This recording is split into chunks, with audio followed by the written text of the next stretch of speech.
Ash is what was left when I collapsed at work. Burnt out, discarded, the remnants of who I used to be. Iron is who I became after the fire. The self that was forged when the old one couldn't survive. This is Ash and Iron, a podcast for anyone who's been broken by the systems they were told to trust, and rebuilt themselves anyway. For the ones who burned out, for the ones who were pushed past their limits, for the ones who were told to be grateful for exhaustion, for the ones who walked through the fire and came out unrecognizable to who they were before. Here, we talk about collapse without shame and transformation without apology. I'm Aiden, and this is the space where we sift through the ash, name what burned, and claim the iron that remains. Welcome to Ash and Iron. Let's begin. Before we begin, let me state for the record that all workplaces, names, and locations have been changed, and these are reimagined narratives inspired by true events. Not to protect them, but to protect me from summoning the pugnacious corporate Beetlejuice back into my inbox. The last time he appeared, he brought a spreadsheet, the 11th plague, and a tone that suggested my humanity was optional. Honestly, I'm still waiting for FEMA to declare that email a disaster zone. Alright, into the fire we go. I'd like to start this episode by letting y'all know I received a deceased and cyst from Hopscotch today. At this point, I'm convinced corporate Beetlejuice is typing with oven mitts on.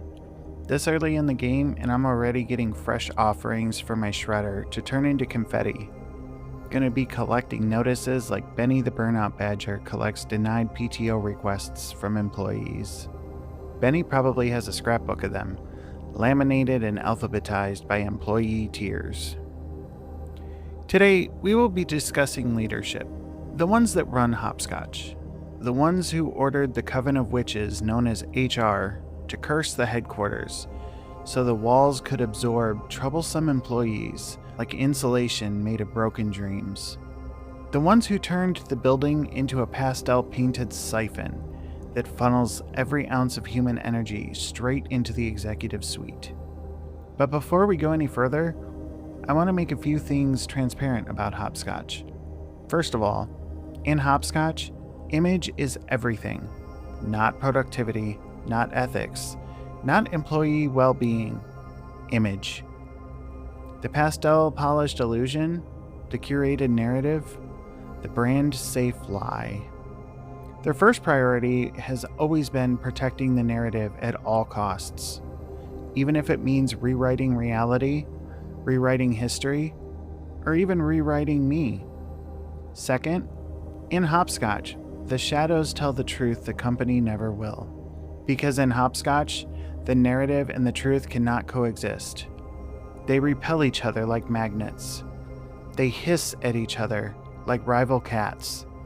They cannot share the same room without the lights flickering. This is why corporate Beetlejuice keeps manifesting through my printer in a cloud of toner dust. Because every time I speak the truth, the narrative panics. So let me make one thing very clear to corporate Beetlejuice, to Hopscotch, to the HR Witch Coven, to the entire pastel-drenched feeding chain. You cannot control the narrative anymore. I do. You see, Hopscotch wasn't a regular company. Their leaders were vampires that didn't feed off blood, they ran off energy. Every 4:55 p.m. urgent issue, every manufactured crisis that hit the inbox just before noon, planned. All of it. Leadership at Hopscotch fed off it. Benny the Badger was simply there to enforce appropriate severity response, meaning leadership was hungry and people were not panicking enough. Hopscotch leaders weren't people. They were energy-dependent apex predators disguised as middle management. Like if a stress ball grew legs and filed your performance review. If you cut one open, metaphorically, legally, spiritually, and with HR present, you'd find three things. 1. a crisis-powered cardiovascular system. Their hearts didn't beat, they refreshed. Every time an employee's inbox pinged with a 4:55 p.m. urgent request, a Hopscotch leader's pulse quickened like a ghost hearing a seance. They didn't drink coffee, they drank panic. They didn't need sunlight, they needed your cortisol. And if the office was too calm, if people were actually productive, leadership would manufacture a crisis the way toddlers manufacture drama, loudly, creatively, and with no regard for physics. Number 2, a mouthful of corporate phrases that mean nothing. Every phrase was a verbal leech, polite, pastel, and designed to drain you dry. Hopscotch leaders communicated exclusively in, "We're a family. We're all hands on deck. We need you to be flexible. This is a growth opportunity. We're concerned about your tone. Let's circle back. We're restructuring." And my personal favorite, "We're excited to see how you rise to this challenge." Every sentence was a spell. Every spell siphoned energy. They didn't speak to inform, they spoke to drain. 3, a sixth sense for employee weakness. Hopscotch leaders could detect burnout the way sharks detect blood, from miles away and with enthusiasm. If you were tired, they sensed it. If you were overwhelmed, they tasted it. If you dared to take a lunch break, they materialized behind you like a cursed pop-up ad whispering, "Hey, quick question." They fed on exhaustion the way normal people feed on snacks. Hopscotch HQ wasn't just a building. It didn't just witness suffering, it metabolized it. It was a living organism, a pastel-painted parasite with a lobby. HR didn't manage it, they enchanted it.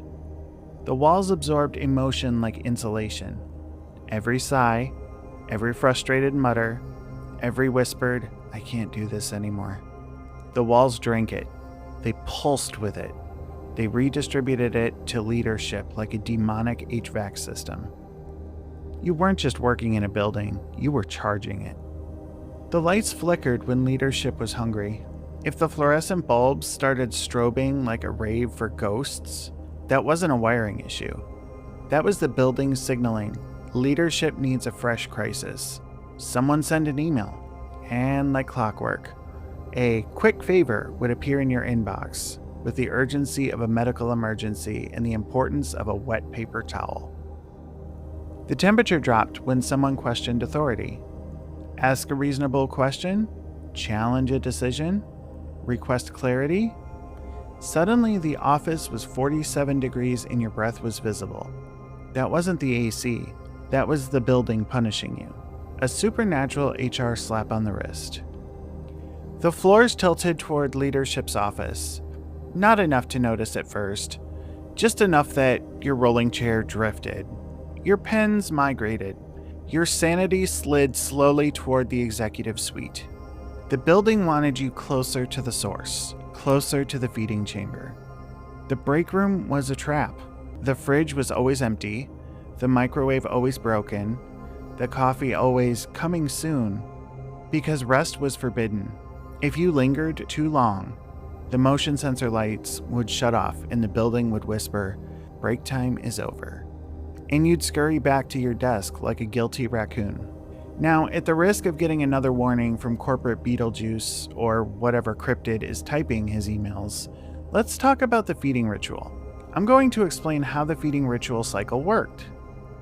Hopscotch leadership didn't manage the company. They fed it and fed on it. Through a ritual so old it was probably written in Comic Sans on a cursed scroll. The cycle had 4 stages. First was the seeding of the crisis. Every morning, before employees logged in, leadership gathered in the executive sanctum, a conference room so cold it violated OSHA and the Geneva Convention. There, they performed the first ritual, the seeding. This involved Regina, the corporate treasurer, whispering budgetary threats into a spreadsheet. Louisa, the people tamer, stirring the HR cauldron with a stylus. Clark, the illusion of an apex, tapping the table 3 times to summon urgent priorities. Clark oversaw it with all the enthusiasm of a man who thinks chaos is a leadership style. And then there was a rotating cast of lesser executives chanting alignment until the walls vibrated. These seeded crises were then released into the building's ventilation system like spores. Employees hailed them by approximately 9:07 a.m. Step 2. The harvesting of panic. Once the crises took root, the building began its work. The building vibrated like a possessed Roomba, absorbing human misery. Emails multiplied. Teams pings echoed. Printers jammed in unison like a choir of mechanical despair. Leadership fed on the resulting panic. Regina absorbed financial fear. Louisa drank confusion like a smoothie. Clark devoured urgency whole. HR siphoned off any remaining hope for later rituals. Benny the Burnout Badger roamed the halls, ensuring panic levels stayed nutritionally adequate. If morale rose too high, he'd trigger a false alarm. "Hey team, quick update. We're restructuring again." Instant harvest. Step 3. The Executive Feast.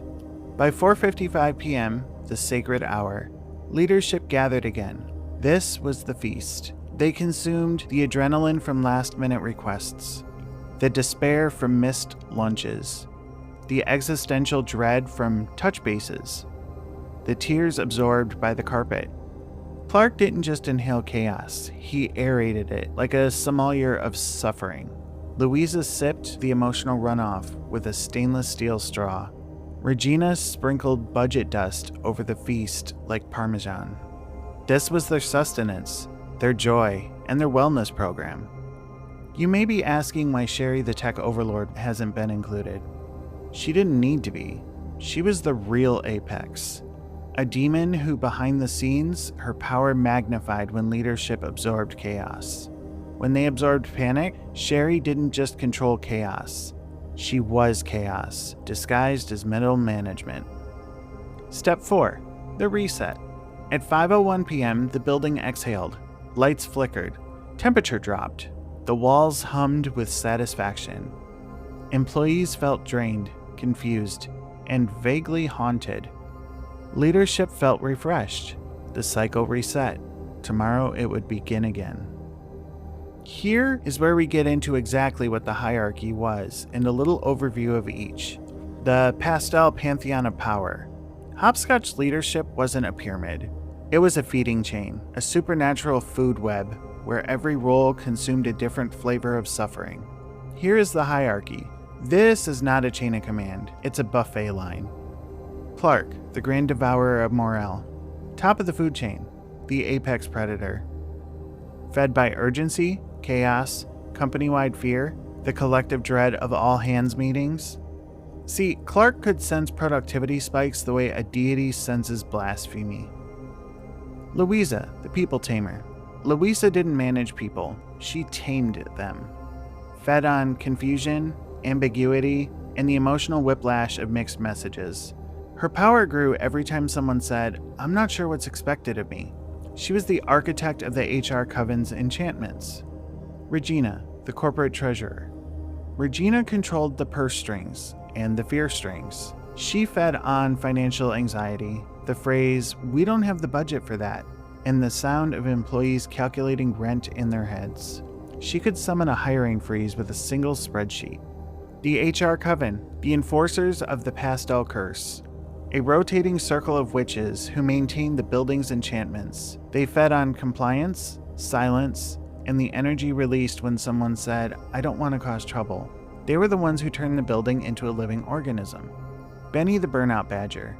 Mascot, familiar, panic enforcer. Not technically leadership, but spiritually above them all. He fed on denied PTO, overdue tickets, and the scent of burnout. He was the barometer of panic. If Benny was smiling, leadership was starving. Middle managers, the crisis Sherpas. Their job was to carry crises down the mountain to the employees. They fed on secondhand stress, miscommunication, and the phrase, "per my last email." They were the messengers, the interpreters, and the sacrificial interns of the hierarchy. Employees, the renewable energy source. They fed on coffee, hope, and lies. They provided 100% of the energy, 0% of the decision-making power. The entire ecosystem depended on them, which is why leadership worked so hard to keep them exhausted, confused, and spiritually dehydrated. Hopscotch called them family, but only in the midsummer sense. Now that we've established the pastel-drenched food chain Hopscotch called leadership, let's talk about the moment I realized I wasn't just working there. I was being harvested. It didn't happen during a crisis. It didn't happen during a meeting. It happened on a Tuesday. Because of course it did. All hauntings begin on a Tuesday. I was sitting at my desk, minding my own business, trying to answer emails before the next manufactured emergency detonated in my inbox. The office was unusually quiet. Not peaceful quiet, but the kind of quiet you get right before a horror movie jump scare, or when a toddler is doing something illegal. And then it happened. The lights flickered. Not the normal fluorescent bulb having an existential crisis flicker. No. This was a pulse, a heartbeat. The building exhaled, and I swear on Benny's cursed whiskers, it inhaled me. My energy, my will to live, my last 3 brain cells. I felt it. A tug, a drain. Like someone had plugged a USB cable into my soul and hit transfer all. At first, I thought I was just tired. After all, I did skip my hourly Red Bull. Then I realized I wasn't tired. I was being siphoned like a Capri Sun. Like leadership had stabbed a tiny straw into my aura and was slurping me for nutrients. And right on cue, as if the building had rung a little dinner bell, Clark appeared. Not physically. No, Clark never descended from the executive suite unless there was a camera or a sacrifice involved. He appeared in the form of a Teams notification. Hey Aiden, quick question. Quick question. The 2 words that have ended more lives than any horror villain ever could. The moment that message popped up, the lights flickered again, brighter this time, like the building was saying, yes, feed him your panic. And that's when it clicked. I wasn't an employee. I was a battery, a walking, talking, benefits-eligible power source. Hopscotch wasn't paying me for my labor. They were paying me for my life force, and I was giving it away like samples at Costco. Clark fed on urgency. Louisa fed on confusion. Regina fed on financial fear. HR fed on silence. Benny fed on burnout. And me, I was the buffet. That was the moment I realized Hopscotch wasn't a workplace. It was a feeding chamber. A pastel-painted slaughterhouse for morale, and I was on the menu. Now once I realized I was being siphoned like a spiritual Capri Sun, I did what any rational adult would do. I froze. Not physically, spiritually.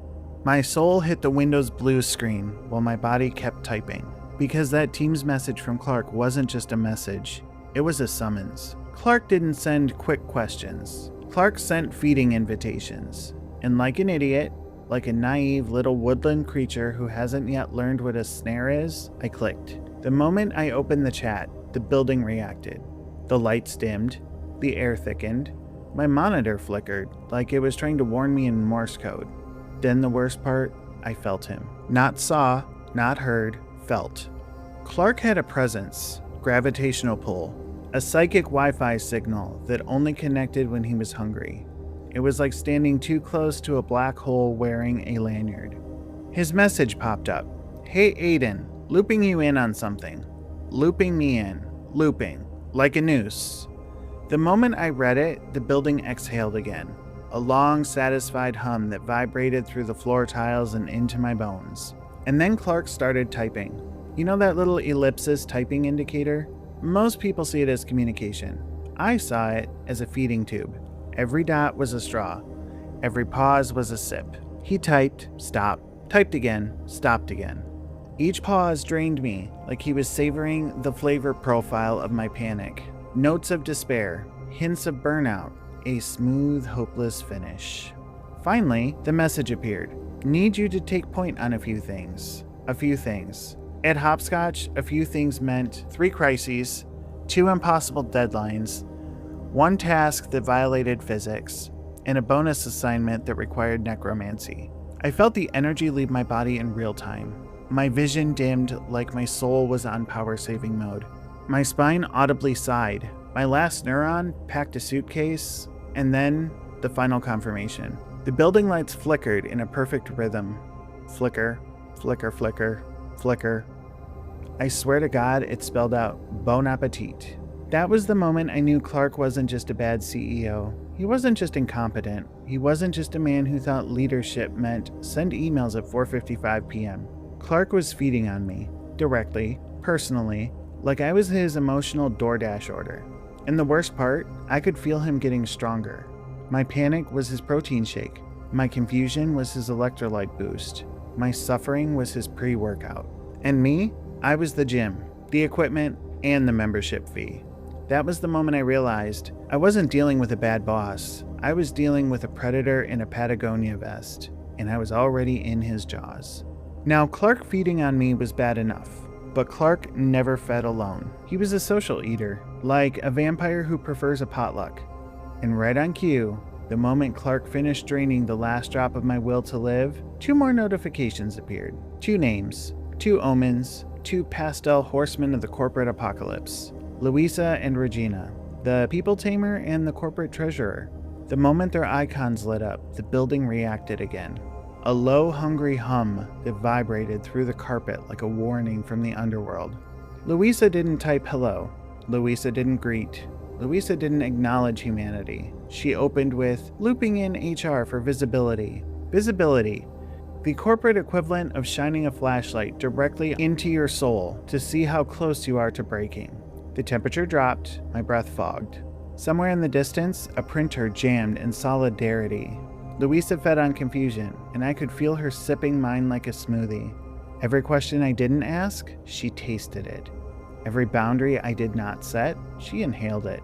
She added another message. We'll need you to take ownership on this. Ownership, a word that meant this is your fault now, even though it wasn't your fault 5 seconds ago.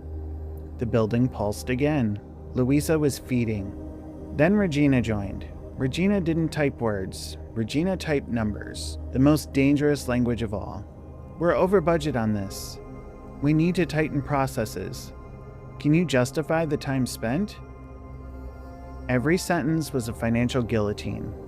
I felt my bank account flinch. I felt my rent tremble. I felt my credit score whisper, good luck, bro. Regina fed on financial fear, and she was feasting. The lights flickered in a perfect rhythm. Not random, not chaotic, but synchronized. Clark, Louisa, Regina, feeding in harmony, a corporate barbershop quartet of suffering. And me? I was the sheet music. By the time 5:01 p.m. hit, the sacred moment of the reset, I was no longer a person. I was a husk, a drained battery, a spiritual Capri Sun with the straw still sticking out. I stood up from my desk, and I felt my soul lagging behind, like a slow Wi-Fi connection. My legs moved, but my consciousness was buffering. The building exhaled one last time as I walked toward the exit. A long, satisfied sigh that sounded disturbingly like, "See you tomorrow." The automatic doors opened, but not smoothly. They opened like they were reluctant to let me go. The cold outside air hit me like a slap from God. I stepped into the parking lot, dazed, drained, and spiritually dehydrated. My shadow looked lighter, like the building had kept a piece of it. My spine felt borrowed, my brain felt leased, and my soul felt on layaway. I just sat in my car, hands on the steering wheel, staring into the middle distance like a widow who just watched her husband get eaten by a fog monster. And that's when it hit me. I didn't leave the building. The building let me go because it knew I'd be back, because it wasn't done feeding.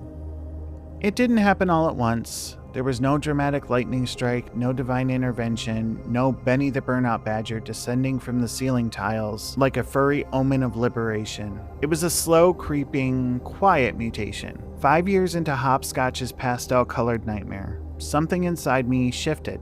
At first I thought I was just numb, burnt out, hollowed like a jack-o'-lantern someone forgot to throw away after Halloween. But it wasn't numbness, it was resistance. One day, Clark sent a 4:55 urgent message. The kind that used to drain me instantly. like he was siphoning my soul through a bendy straw. And instead of collapsing internally, I felt nothing. Not fear, not panic, not the usual spiritual vertigo, just irritation, like a mosquito had landed on my aura and I was too tired to swat it. Louisa tried her usual confusion alchemy, the riddles, the mixed messages, the just circling back for clarity spells, and instead of spiraling, I blinked at the screen like, oh, you're not powerful, you're just loud. Regina unleashed a budget threat so severe that it would have made my 2019 self break out in hives, and my body didn't even flinch. My bank account didn't tremble, my rent didn't whisper, my credit score didn't faint. I just stared at the spreadsheet like it was a toddler holding a plastic knife. In the building, the cursed, humming, soul-siphoning building, noticed. The lights flickered, but not in the usual hungry way. More like confusion. Like the building was poking me with a stick. Why aren't you panicking? Because I couldn't. Because I wouldn't. Because something in me had calcified. 5 years of being drained had turned my soul into something the feeding cycle couldn't metabolize anymore. I wasn't prey. I wasn't a battery. I wasn't a renewable energy source. I had become inedible. The panic they fed on, gone. The confusion they drank, evaporated. The fear they harvested, dried up like a cursed raisin in the sun. Clark tried to feed. Louisa tried to feed. Regina tried to feed, and all three of them recoiled like they had bitten into a wax fruit. I had become the corporate equivalent of a poison apple. Not deadly, yet. Just useless to them. And that's when I realized I wasn't surviving hopscotch anymore. I was outgrowing it, mutating past it, becoming immune to the very ecosystem designed to consume me. 5 years in, I wasn't drained. I was done, and the building knew it. The walls hummed differently. The lights flickered in confusion. Benny watched me with the uneasy stare of a predator, realizing the deer has learned how to use a gun. I wasn't food anymore. I was a threat. This has been Ash and Iron. And if you've made it this far into the feeding chamber, congratulations. You've survived an entire episode without being spiritually siphoned through a pastel-colored straw. Today, we mapped the ecosystem. We named the predators. We exposed the rituals. We watched the hierarchy feast. And we watched me mutate into something the system couldn't digest anymore. But here's the thing about refusing to be prey. Predators don't take it well. Systems don't take it well. Hopscotch definitely didn't take it well. Because the moment I stopped feeding them, the moment my panic dried up, my confusion evaporated, and my fear turned to irritation, the hierarchy didn't see resilience. They saw rebellion. They saw a threat. They saw a renewable energy source going off-grid, and trust me, they reacted. In our next episode, we're diving into what happens when you stop letting a toxic workplace feed on you, and how quickly they try to turn you into the villain for refusing to be the victim. We'll talk about retaliation disguised as concern, gaslighting disguised as feedback, and how the building itself tried to pull me back into the cycle. Because if you thought this episode was wild, just wait until you see what the hierarchy does when their food source starts fighting back. When the apex demon realizes she cannot exist without an archangel as her opposite. When she realizes archangels sometimes wear all black. Archangels are not pastel-coded, compliant, or obedient. When she realizes she is not the top of this mythic food chain. I am. This is Ash and Iron, and the fire is just getting started. If this offends you, or makes you feel called out or seen, that's just the Cursed Employee of the Month plaque whispering your name again. All workplaces, names, and locations have been changed for fear of corporate Beetlejuice materializing in my inbox and demanding another meeting with Benny the Badger that should have been an exorcism, performed by someone with OSHA certification. See you in the ashes.